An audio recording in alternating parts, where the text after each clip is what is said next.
The year is 2030. Across Eastern Europe, a chilling wind blows, echoing distant tank treads and fighter jets. This is not a Cold War thriller, but a potential reality warned by German intelligence. The threat? A resurgent Russia, emboldened by its actions in Ukraine, now eyeing NATO. Bruno Karl, head of German intelligence, warns of Russia's groundwork for conflict espionage, disinformation and sabotage across Europe. The implications are chilling. After decades of peace, large-scale war looms over Europe. A conflict between Russia and NATO would have global ramifications, potentially drawing in superpowers. The world watches, wondering if history will repeat itself or if diplomacy can prevail. One thing is certain, the threat is real, and the time to prepare is now.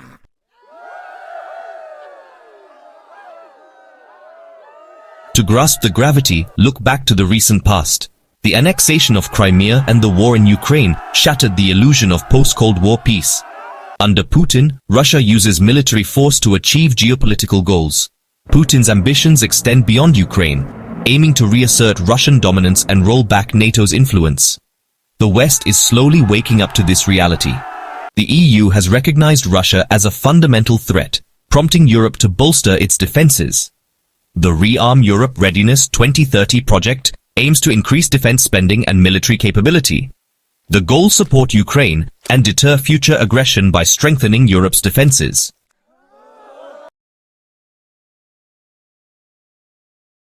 Bruno Karl, head of German intelligence, warned of Russia's larger confrontation plans. His agency detected a rise in clandestine Russian activities across Europe. These aren't old spy games, but sophisticated warfare to weaken the West. Russian agents target critical infrastructure and key decision-makers. Their goal, gather intelligence, map vulnerabilities and sabotage the West's response. The Kremlin's reach extends beyond espionage, using unconventional tactics that blur peace and war. This is the new face of conflict, insidious, pervasive and destabilizing.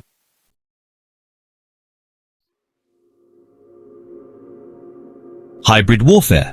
Weaponizing information, manipulating perceptions, and exploiting open societies. Karl detailed the Kremlin's multi-pronged approach. Disinformation, cyber attacks, and societal fault lines. Disinformation sows discord within NATO and erodes public trust in democratic institutions. Cyber attacks target critical infrastructure, disrupting daily life and undermining public confidence. Russian agents fund extremist groups, fueling polarization and instability. Their goal, weaken governments from within, making them susceptible to Russian influence. This is not about overthrowing governments, but about eroding the West's will to resist.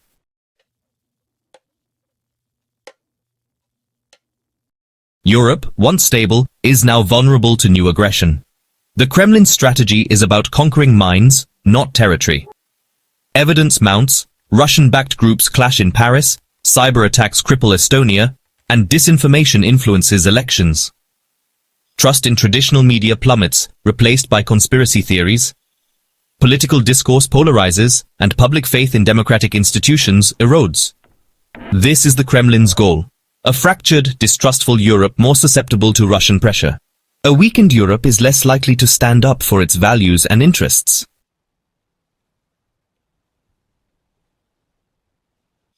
Behind the Kremlin's aggression lies a yearning for past respect and fear. Putin, a product of the Soviet era, views the USSR's collapse as a catastrophe. His vision harks back to empire days, with Russia dictating terms and shaping the global order. Ukraine is a symbolic bridge in Putin's plan to reassert influence over former Soviet satellites. By bringing Ukraine back, Putin aims to show the West's powerlessness. This message targets Washington, challenging US dominance. Putin seeks to weaken the transatlantic alliance and drive a wedge between America and Europe.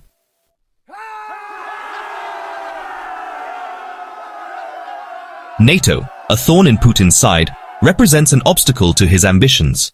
The Kremlin's strategy undermines NATO's credibility and test its resolve. Provocative military exercises, buzzing warships, and cyber attacks gauge NATO's reaction. These actions are calculated probes to identify vulnerabilities. Each incident serves Putin's propaganda, portraying NATO as an aggressive force. This narrative resonates with a domestic audience primed to see the West as a threat. Putin's goal: expose cracks in NATO's unity and sow doubt among its members.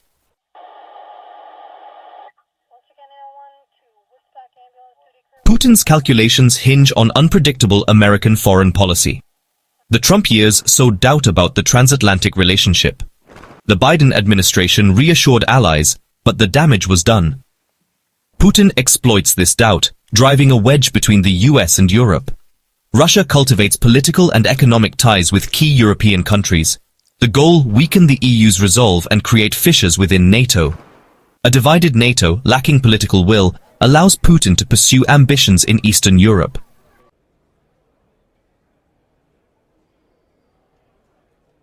The consequences extend beyond Europe. At stake is the rules-based international order since World War II. Putin's vision, might makes right, spheres of influence, and powerful states' interests. This vision opposes democracy, human rights, and peaceful dispute resolution. The world faces a choice: cooperation and rule of law, or confrontation and self-interest. Decisions in Washington, Brussels, and Moscow will shape the international order for generations.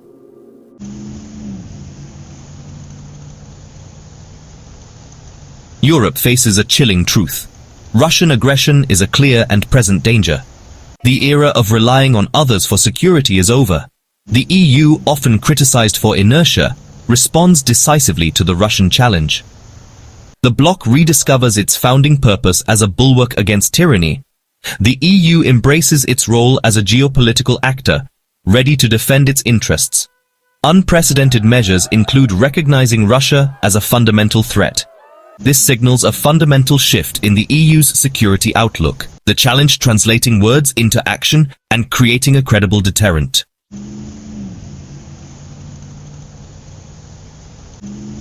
The EU embarks on an ambitious plan to bolster its defenses. The days of relying solely on the US for security are over.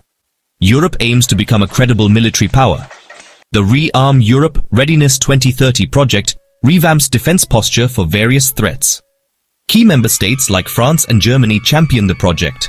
The initiative includes increased defense spending and greater military cooperation. The goal: a cohesive European defense force capable of rapid response.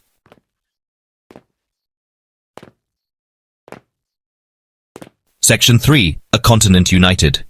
The specter of Russian aggression galvanized European unity. Old rivalries melted away, replaced by a shared determination to stand together. The European project rediscovered its soul, a community of nations bound by shared values. This unity was evident in the outpouring of support for Ukraine. Citizens rallied to provide humanitarian aid and welcome refugees. The image of ordinary Europeans opening their homes sent a powerful message. The European Union imposed crippling sanctions on Russia. These sanctions were seen as a necessary sacrifice to deter further aggression. The European Union demonstrated resilience and resolve. The threat from Russia served as a catalyst, forcing the bloc to rediscover its common purpose. Europe emerged as a more united and formidable actor on the world stage.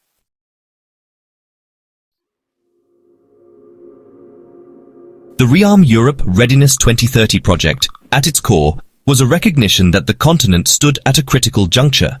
The immediate threat posed by an increasingly belligerent Russia demanded a swift and decisive response, but it also underscored the need for a long-term strategic vision, a roadmap, to ensure Europe's security in an uncertain world.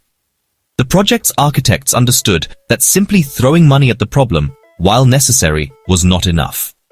Europe needed a smarter, more agile, and more integrated defense posture, one capable of addressing both the immediate crisis in Ukraine and the longer-term challenge posed by a revanchist Russia. Thus, the Rearm Europe Readiness 2030 project adopted a two-pronged approach.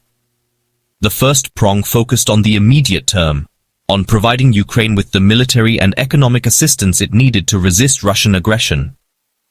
This meant ramping up deliveries of lethal aid, including anti-tank and anti-aircraft weapons, as well as providing financial support to help the Ukrainian government maintain essential services and support its war-torn economy. The second prong of the project focused on the longer-term challenge of deterring future Russian aggression. This involved a fundamental reassessment of Europe's defense capabilities, including its ability to project power beyond its borders, to counter hybrid threats, and to operate effectively in the increasingly complex domains of cyberspace and space.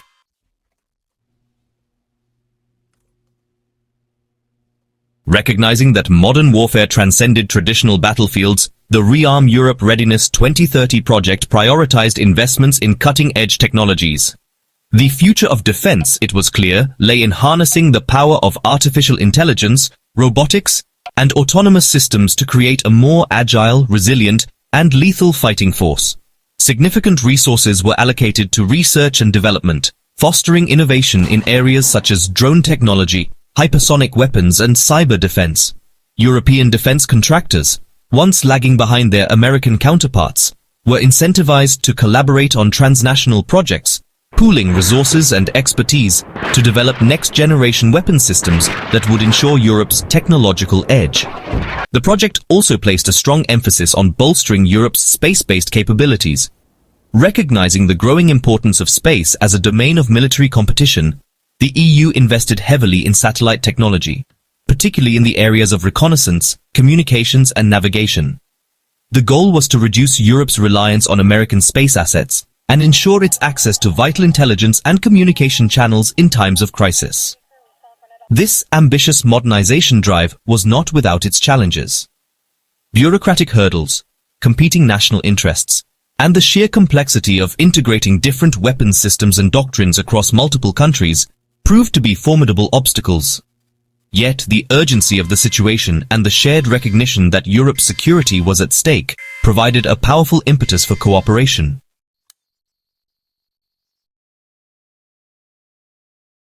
The Rearm Europe Readiness 2030 project recognized that true security extended beyond tanks and fighter jets. In an era of hybrid warfare and disinformation campaigns, building resilience to non-military threats was just as crucial as strengthening conventional military capabilities. The project acknowledged the need to counter Russia's sophisticated propaganda machine. This meant investing in strategic communications, bolstering independent media outlets in Eastern Europe, and developing counter-narratives to expose and debunk Russian disinformation campaigns. It also involved strengthening cyber defenses to protect critical infrastructure and democratic institutions from cyber attacks. Recognizing that a united Europe was a stronger Europe, the project also emphasized the need to strengthen societal resilience.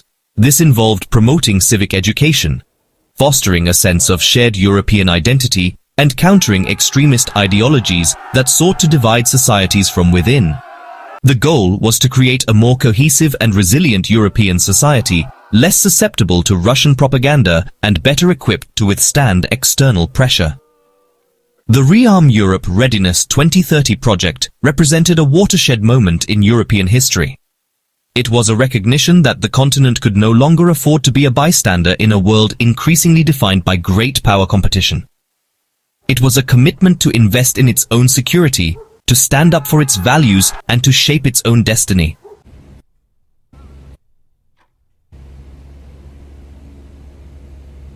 The clock is ticking.